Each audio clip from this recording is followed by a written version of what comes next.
Assalamualaikum warahmatullahi wabarakatuh. Makanya sekarang penguatan di akidah di rumah tangga luar biasa nomor satu. Satu diantaranya apa? Dekatkan anak kepada Al-Quran. Enjoykan anak dengan Islam. Gembirakan anak ke masjid. Jadikan masjid pusat pembinaan anak Islam. Sekarang maaf, begitu seriusnya kita di sini orang tua. Jujur, kemana anak-anak muda kita? Kenapa tidak hadir di sini? Jujur, ayo. Kalau anak saya paksa ke masjid ikut saya. Subuh itu anak-anak kecil saya bangun itu jam 4. Bangunnya nak, kita ke masjid ya nak, bangun nak, bangun. Nanti kalau terlalu capek kamu habis dari masjid tidur ya nak. Tolong jawab ayah lo nak. 1 menit pun ayah tidak bisa masukkan kamu ke surga lo nak, demi Allah. 1 detik pun ayah tidak bisa mengeluarkan kamu dari neraka. Yang membuat kamu masuk surga kalau Allah ridho sama kamu lo nak, demi Allah nak. Doktrin saya seperti itu.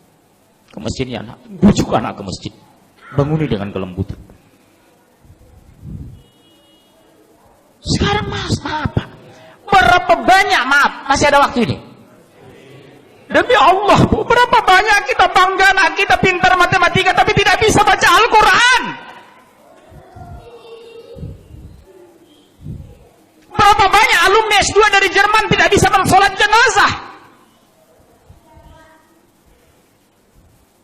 Betapa indahnya di hari kematian kita, imam jenazah adalah anak kandung kita. Di hari kematian kita, ungkapan itu anak kandung kita, bukan orang lain.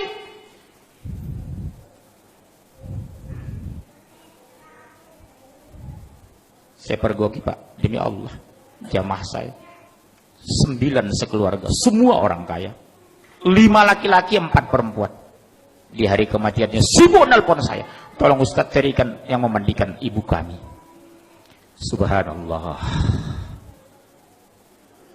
betapa sakitnya hati seorang ayah di hari kematiannya anak menjadi penonton. Betapa indahnya hati seorang ayah di hari kematiannya membuka busananya anak kandungnya, memandikan anak kandungnya, imam jenazah anak kandungnya.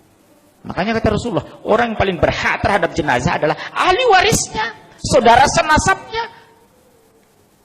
Sab pertama anak dan mantu kita, sab kedua saudara sepupu kita, sab ketiga tetangga kita, sab keempat teman kerja. Jangan kita merapat ke depan yang bukan hubungan darah dengan jenazah. Makanya saya kalau masuk jenazah ke masjid, Pak Munzir imam, no, ada anak kandung enggak?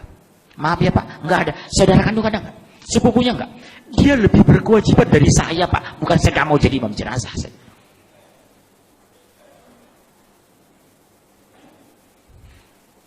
Hati-hati loh Pak Askar. Silahkan S2 ke Jerman, S3 Swedia, tapi basic agama harus kuat. Apa yang kita banggakan nanti di hari kematian kita Pak? Anak menonton jenazah kita, subhanallah.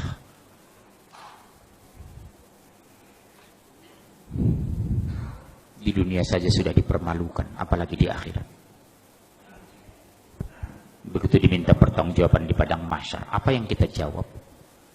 Anak tidak bisa Al-Quran, sholat banyak tinggal. Hampir di semua pengajian yang melibatkan anak, saya tanya jujur, nak kelas berapa nak? Seperti kemarin, kelas berapa nak? Kelas 3 SMA Pak.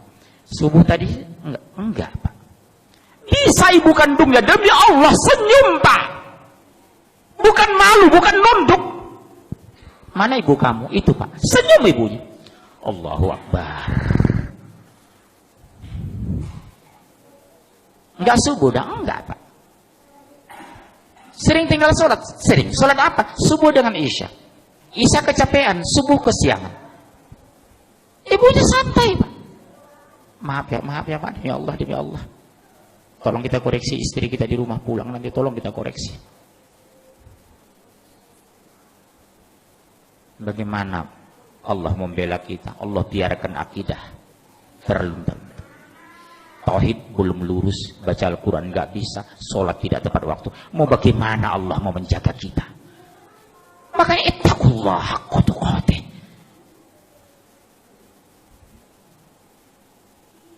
Jujur Pak, kita bangga kadang anak kita S2, S3, tapi kita koreksi agamanya. Sudah bisa nggak anak sholat jenazah? Kalau seandainya Allah takdirkan ayahmu meninggal, sudah bisa nggak mimpin jenazah? Masya Allah, subhanallah. Ini renungannya Pak. Saya nggak tahu apa ada masjid lagi 50 tahun lagi di Jawa Barat. Saya nggak tahu apa ada lagi sholat orang di Pasaman 50 tahun yang akan datang. Di sana Pak sudah banyak masjid yang kosong Pak di Pasaman itu. Disuruh sholat, maaf saya pakai bahasa Padang. Anda adu piti di masjid. Bapak yang orang Padang Pak, hati-hati sekarang. Di Pasaman itu Pak sudah banyak kita pergoki masjid yang terlantar tidak ada azan lagi. Kita ajak sholat Pak, Pak ke masjid Pak, nggak ada uang di masjid, ngapain ke masjid? Sumbar loh. Yang dulu saya bangga dengan orang Aceh, yang dulu bangga saya dengan orang Padang, sekarang kebanggaan itu berkurang Pak, mungkin habis tergerus. Di mana lagi pertahanan Islam di Sumatera? Dulu saya bangga dengan orang Sunda.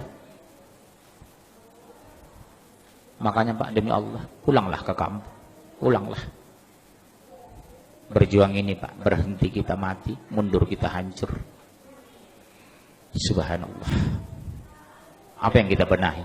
Kondisi akidah, tauhid ini. Di sini Pak. Gak mungkin anak mau sholat kalau tidak mengenal Allah. Subhanallah.